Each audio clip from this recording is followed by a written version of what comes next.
네, 마켓인사이트 회사 다녀왔습니다. 시간입니다. 유망 기업을 발굴하고 기업 탐방 리포트 살펴보는 시간이죠. 독립리서치 밸류파인더 이충원 대표와 함께하겠습니다. 어서 오세요. 네, 안녕하세요. 네, 직접 다녀오신 기업들 소개해주고 계시는데 먼저 어떤 기업 위주로 탐방하시는지 탐방 기준부터 설명해 주시죠. 네, 저희는 시가총액 5천억 원 미만 기업들 중에 이제 증권사에서 보고서가 나오지 않았거나 아니면 모멘텀이 기대가 된다거나 사상 최대 실적이 기대되는 이런 기업들 위주로 탐방을 다녀와서 보고서로 작성하고 있는데 오늘 말씀드릴 종목 같은 경우에도 모멘텀 실적 모두 기대가 되고 증권사에서도 5년 동안 3개밖에 나오지 않은 기업이기 때문에 좀 더 자세하게 말씀드리도록 하겠습니다. 네, 오늘 가져오신 기업 조금 전에 화면에 뜬 걸 보니까 태웅이더라고요. 정확히 어떤 기업입니까? 태웅은 2001년도에 코스닥 시장에 상장한 기업인데 이제 2007년도에 이제 17년 전에도 주식 투자를 하신 분이시라면은 기억이 나실 텐데 2007년 당시에 코스닥 시가총액 1위를 기록했었던 기업이 태웅이거든요. 이 회사 같은 경우에는 자유형 단조 부품 업체로 좀 보시면 될 것 같습니다. 이 회사의 2023년도 매출 비중을 보면은 약 43%가 풍력 설비, 산업기계, 산업플랜트, 조선, 원자력까지 굉장히 다양한 산업군에서 매출이 지금 발생을 하고 있는 기업이다라고 보시면 될 것 같은데요. 이런 상황에서 이 회사의 사업부는 크게 단조 사업부와 제강 사업부로 나눠지는데 단조 사업부는 자유형 단조가 메인인데요. 자유형 단조라는 거는 금형을 사용할 수 없는 규격이 크고 표준화되지 않는 제품 생산에 적합한 단조 방법이고 동사 같은 경우에는 국내 최대 규모의 1.5만 톤 프레스와 세계 최대 규모인 롤링밀 설비를 보유하고 있어서 이거를 통해서 아까 말씀드린 풍력발전, 조선 발전, 플랜트, 산업기계 다양한 산업군에 매출을 지금 발생시키고 있다라고 보시면 될 것 같습니다. 두 번째 제강사업부 같은 경우에는 2013년도에서 2018년도까지 이 회사가 실질적으로 현금 5천억 원을 투자해가지고 이제 계속해서 영위해왔던 사업이다라고 보시면 될 것 같은데 이 회사도 결국은 이런 부분들 실적이 좀 적자를 기록했었던 때가 있었는데 그런 부분들을 다 견뎌왔고 그렇기 때문에 주가가 내려와서 시가총액에서 밀린 부분도 있었지만 말씀드리고 싶은 부분은 올해 이러한 부분이 다시 한번 재도약의 원년이 되지 않을까라고 보시면 될 것 같습니다. 네, 정말 다양한 사업을 하고 있는 태웅입니다. 그런데 이제 최근 시장을 보면 조선업황 회복 기대감도 크고요. 주가도 비교적으로 좋은 흐름을 보여주고 있습니다. 그런데 태웅이 조선사 호황의 수혜도 기대할 만한 종목이라고 하더라고요. 네, 일단 조선 산업이 오늘 같은 경우에는 이제 조금 이제 섹터 자체가 좀 하락을 하고 있기는 하지만 조선 산업은 대표적인 우리나라뿐만이 아닌 시클리컬 산업입니다. 특히 초호황으로 표현되는 슈퍼사이클은 지금 2차 사이클까지 진행이 되는데 지금도 이제 애널리스트들마다 의견이 엇갈리는 게 그러면은 지금이 3차가 맞냐 아니냐에 대한 의견은 굉장히 분분한 상황인데 어찌 됐든 간에 사이클에 대한 상승 초입은 좀 분명한 상황이다라고 보시면 좋을 것 같고 이게 어떤 매크로적 요인에 의해서 시황이 결정이 되냐면 물동량이 증가해서 선박 수요가 증가하고 용선료가 상승을 하면은 선박 발주가 증가하는 이런 연속으로 되어 있고 2차 사이클을 우리가 보통 2002년에서 2007년도로 많이 구분을 짓는데 그 당시에는 중국이 이제 WTO에 가입하면서 해상 물동량이 증가했고 선박 수요가 증가해서 호황기를 이끌었다라고 보시면 될 것 같습니다. 이때 2차 사이클의 2007년도 이 회사가 아까 말씀드린 시가총액이 코스닥 시장에서 1위를 하고 있었을 때 조선사업부에서만 연 매출액을 1,000억 원 이상 발생시켰었던 이력이 있는 기업이니까 이런 부분들도 조선 관련해서 올해뿐만이 아니라 내년까지 이런 사이클이 이어진다면은 동사도 그와 마찬가지 수혜를 같이 가져갈 수 있는 그림이 준비되어 있다라고 보시면 될 것 같습니다. 네, 조선과 관련된 모멘텀까지 기대해 볼 수 있겠습니다. 올해에 이어서 내년까지 그 사이클을 가져갈 수 있다라는 의견 들어봤는데요. 이제 기존 사업의 성장성도 충분하겠지만 언제나 미래 성장 동력, 미래 먹거리를 확보하는 일이 좀 기업의 성장에는 중요할 것 같습니다. 태웅의 중장기 성장 동력은 좀 어떤 기술일까요? 첫 번째는 이제 해상풍력이라고 보시면 될 것 같은데 시장 조사업체 자료에 따르면은 2023년에서 2030년까지 육상풍력은 연평균 8% 성장을 전망했지만 해상풍력 같은 경우에는 연평균 20%의 고성장을 전망을 했습니다. 풍력 에너지는 터빈의 날개 크기의 제곱 그리고 풍속의 세제곱에 비례하는데 그러니까 쉽게 얘기하면은 풍력 터빈은 크게 만들어야 되고 풍속이 강한 곳에 설치해야 경제성이 좋다라는 얘기라고 좀 보시면 될 것 같습니다. 그리고 IRA 법안에 따라서 첨단 제조 세액공제 풍력 발전 내용이 추가가 됐음에도 불구하고 아직 시장에서는 풍력이 뭐 잘 되겠어라는 의견들을 많이 제시하고 있지만 이제 어제 새벽에 미국 시장에 해상풍력 설치선 1위 업체 카델러라는 기업이 있습니다. 이 회사가 올해 가이던스를 전년 동기 대비 매출액 2배 증가를 가이던스로 제시를 했었거든요. 그러면서 어제 정규장에서 미국 5% 상승을 했는데 지금 시간외에서도 5% 상승을 하고 있을 만큼 지금 해상 풍력에 대한 이런 기대감이 고조가 되고 있는 상황이고 아까 맨 처음에 매출 비중을 보셨을 때 이 회사의 지금 매출액의 약 43%가 지금 풍력에서 매출액이 나오고 있기 때문에 이러한 부분들은 이 회사에 충분히 긍정적인 부분으로 연결이 될 수 있다라고 보시면 될 것 같습니다. 네, 조선에 이어서 해상 풍력에 대한 기대감까지 짚어주셨습니다.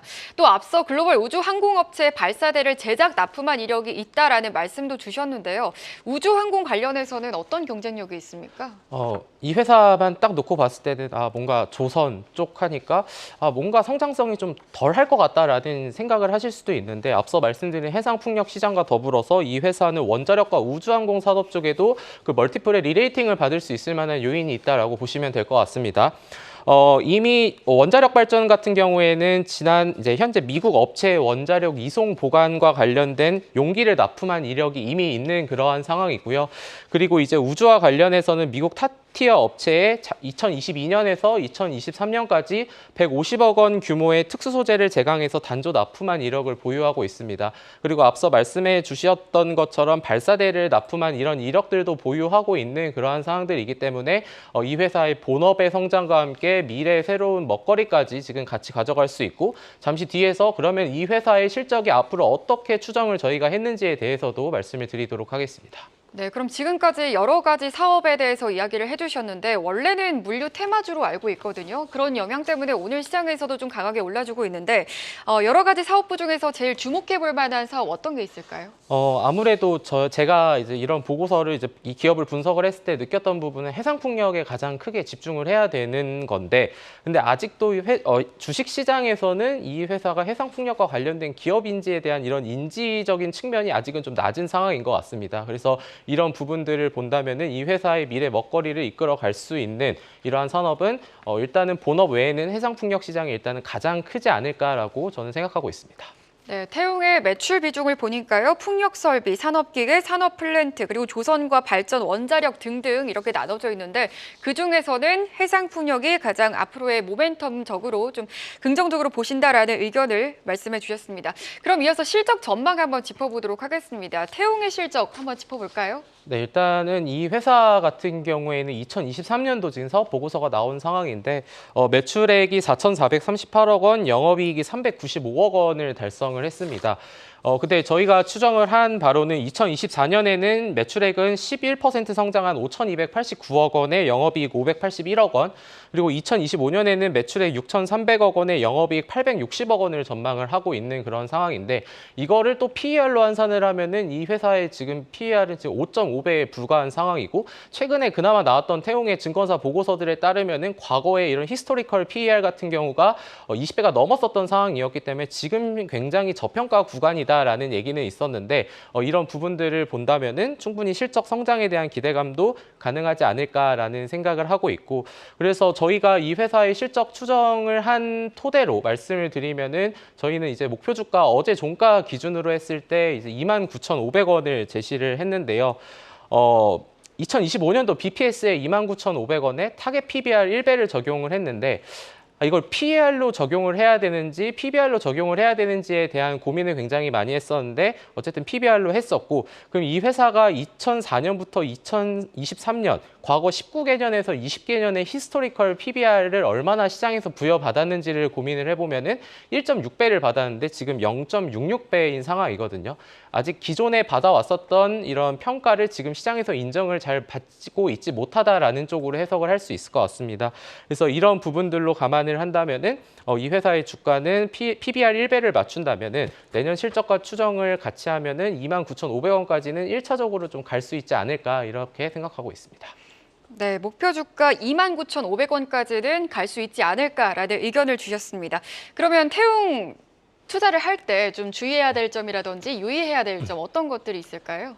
이 회사는 주식을 그러니까 트레이딩을 자주 하지 않으시는 분들 혹은 중장기로 보시는 분들한테 굉장히 적합한 기업이 아닐까라는 생각을 하고 있고 보통 저희도 한 달에 15개에서 20개 기업의 IR을 진행을 하면서 3, 4년 뒤에 가이던스는 거의 이제 목표를 잘 정하지 않거든요. 근데 이 회사 최근에 통화를 했을 때에는 이 회사의 2030년 목표 매출액은 2조 원이다라는 얘기를 하셨습니다. 그 말인 즉슨 이 회사는 단기적인 산업에 대한 전망을 하는 게 아니라 중장기적인 산업에 대한 전망을 타겟을 하면서 지금 사업부의 계획을 세우고 있고 그러한 계획 가운데에서도 본업과 해상풍력 외에 아까 말씀드렸던 우주항공과 원자력까지도 지금 중장기적인 포석을 깔아놓고 있는 이러한 상황이기 때문에 이게 중장기적인 약간은 좀 가치 투자의 컨셉으로 내 성향이 맞다라고 하시는 분들은 이태웅은 좀 중장기 전략으로 보시는 게 맞고 약간 단기 트레이딩에는 상대적으로 조금은 이제 거래 대금이라던가 이런 단기 변동성이 상대적으로 좀 낮은 기업이기 때문에 이런 부분을 감안을 하신다면은 좀 중장기적으로 한번 태웅을 보시는 건 어떨까라고 말씀을 드리겠습니다.